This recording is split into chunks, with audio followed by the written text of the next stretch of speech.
қозғалысы. Жалпы мұхит суы әртүрлі себептерге байланысты ылғи да қозғалыста болады екен. Желдің әсері, жер сілкінісі, вулкан атқылау, тағы да басқа әсерлерге байланысты ылғи да қозғалыста болады екен. Мұхит суының қозғалыстарына жалпы толқынды, цунамиді, толысу мен қайтуды және тайфунды жатқызуға болады екен, ең ірі жаңағы қозғалысына. Енді соның біріншісі толқынға тоқталайық. Жалпы мұхит суы тербелмелі және ілгерілемелі түрде қозғалып тұрады екен, қозғалыста болады екен. Енді мынау соның ішіндегі толқын бұл жаңағы тербелмелі қозғалыстың түріне жатады екен, толқын қозғалысы. Енді толқынға толық анықтама беретін болсақ, толқын деп отқанымыз ай мен күннің тартылыс күштерінен, желдің әсерінен, атмосфералық қысымның ауытқуларынан, су асты жер сілкіністері мен жанартау атқылауларынан немесе кеме қозғалыстарынан пайда болатын теңіздер мен мұхиттардағы сулы ортаның тербелмелі қозғалысы екен. Жалпы толқынның көлденең қимасын қарайтын болсақ, толқынның табаны болады екен. Мен сіздерге мысалы қазір толқынның табанын көрсетіп тұрмын, яғни ең төмен жері. Толқынның жалы немесе қыры деген болады екен. Қазір мына стрелкамен көрсетіп тұрмын сіздерге. Орысша гребень волны дейді. Бұл толқынның жалы немесе толқынның қыры деп аталады екен.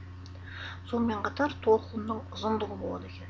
Яғни мына екі жалдың, екі толқын жалының арасындағы арақашықтық толқын ұзындығы деп есептеледі екен да. Ал мына табанынан бастап толқынның жалының ең биік жеріне дейінгі арақашықтық толқынның биіктігі деп аталады екен. Енді мынау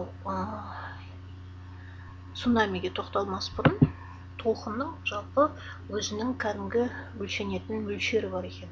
Толқынның биіктігі, толқынның жалпы ұзындығы 9 балдық шкаламен есептеледі екен. Естеріңізде болса, жер сілкінісі 12 балдық шкаламен есептелетін болса, толқындар жалпы 9 балдық шкаламен есептеледі. 9 бал деп отқанымыз кәдімгі кемелер төңкеріп жүретіндей өте мықты жойқын толқындар. Енді мұхит қозғалысының келесі түрі цунамиге көшетін болсақ, цунами бұл жапон халқының сөзі екен. Жапон тілінен алынған сөз. Егер дәлме-дәл аударатын болсақ, бұл жаңағы су айлақ немесе орысша бухта дейді. Яғни айлақ немесе қойнау деп те аударған қазақша. Және нами деген үлкен толқын немесе үлкен су. Яғни айлақтағы үлкен су.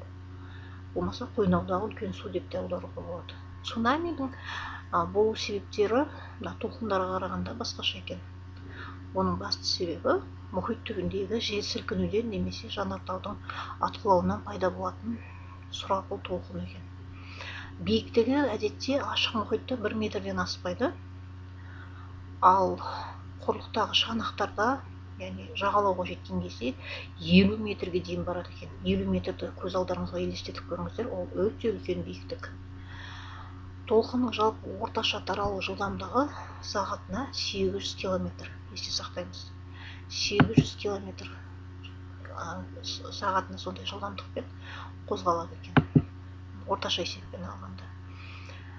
Енді мынау келесі слайдта жалпы толқынның жаңағы 3 түрлі пайда болу формасы болады екен. Мысалы, мына бірінші, екінші 3 сурет берілген. Яғни бірінші, екінші суретте бұл жанартаудың нәтижесінде, жанартау атқылауының нәтижесінде пайда болған толқын. Мынау үшінші суретте бұл жер сілкінісінің нәтижесінде пайда болған толқын екен. Цунами. Енді жалпы адамзат тарихында жойқын бірнеше цунамилер болған. Мысалға 1883 жылы Кракатау жанартау атқылауынан цунами пайда болып, оның толқындары 5000 кемені қиратып, сан мыңдаған адамның өмірін қиған екен. Бұл кездегі толқындардың биіктігі 40 метрге дейін жеткен екен. Ал 1960 жылы Анд тауында болған жер сілкінуден пайда болған цунами Чили жағалауларынан Калифорнияға дейін, Жаңа Зеландия, Австралия, Филиппин, Гавайи аралдар, Жапон, Курил аралдарына дейін жеткен екен. Ал ең сұрапыл цунами 2004 жылы 26 желтоқсанда Азияның оңтүстік шығысында болған екен. Сол жерде болған жер сілкінісінен пайда болған цунами 30 елді қамтыған екен. Бұл жер сілкінісінің және цунамидің нәтижесінде Үнді мұхитындағы аралдар орнынан жылжыған. Суматра аралы оңтүстік батысқа қарай 30 метрге дейін ығысып, көптеген ұсақ аралдар су түбіне кеткен. 300 мыңдай адам қаза тапқан екен. Яғни ең ірі жаңағы цунами апаты осы кезеңде болған екен.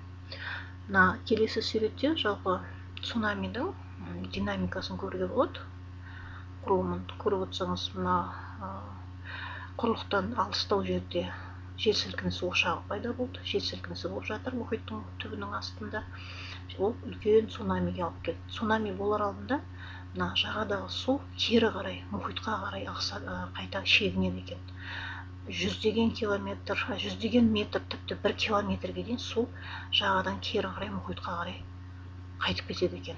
Бұл өте тревожный сигнал дейді, яғни неғұрлым су қатты кері кетіп жатса, соғұрлым цунами күшті болады деген сөз. Әрине, бұл цунамиді алдын ала ескертетін арнайы мамандар бар. Цунамидің болуын алдын ала болжап, жаңағы келе жатқан ескерту жасайтын арнайы мамандар бар. Енді мынау сол цунамидің зардаптары. Келесі жаңағы мұхит суы қозғалысының ең үлкен бір түрі бұл тайфун деп аталады. Қытай тілінен тайфун деген сөз үлкен жел деп аударылады. Тынық мұхиттың оңтүстік шығыс Азияға жақын бөлігінде пайда болып, бұл сұрапыл дауыл түрінде әрекет ететін тропиктік циклонның аты екен. Тайфун көбінесе жаз бен күзде Филиппин және Маршалл аралдарының аралығында түзіліп, сағатына 10-20 км, тәулігіне 350-500 км жылдамдықпен жылжып, солтүстікке, солтүстік батысқа қарай жылжиды екен. Бұл да өзімен бірге көп апат алып келеді. Енді мұхит қозғалысының келесі бір түрі бұл судың толысуы мен қайту құбылыстары. Яғни айдың әсерінен және күннің әсерінен біздің жер бетіндегі мұхит сулары тәулігіне 2 рет, есте сақтаймыз, тәулігіне 2 рет толысып, 2 рет қайтады екен. Енді күннің де әсері бар, бірақ күн бізден өте алыс орналасқандықтан оның әсері айтарлықтай білінбейді. Ал ай өте жақын орналасқандықтан айдың тартылыс күшінің әсерінен тәулігіне 2 рет бүкіл әлемдегі мұхит сулары 2 рет толып, 2 рет қайтады екен. Мына суреттен көретін болсаңыздар, су қайтқан кездегі қарап отырсаңыз, кеменің бәрінің жағалауға келіп тіреліп, жағалаудың бәріне су қайтып, теңіз суының табаны көрініп тұр. Ал су қайта толысқан кезде қайтадан бүкіл жағалау суға толып, кемелерде суда жүзетін ыңғайға келеді.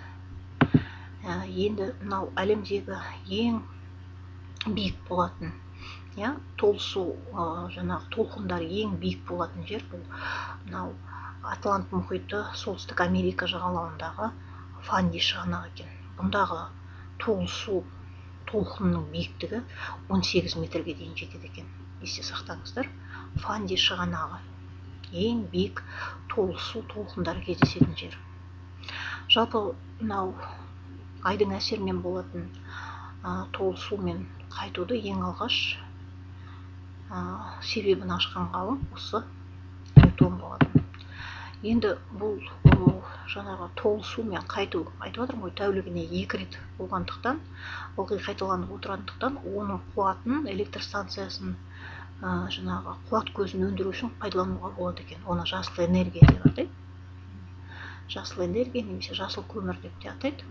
Осындай толысу электр станциялары біраз мемлекеттерде бар екен. Атап айтатын болсақ, бұл Англия, Франция және Ресей елдерінде осындай толысу электр станциялары салынған екен.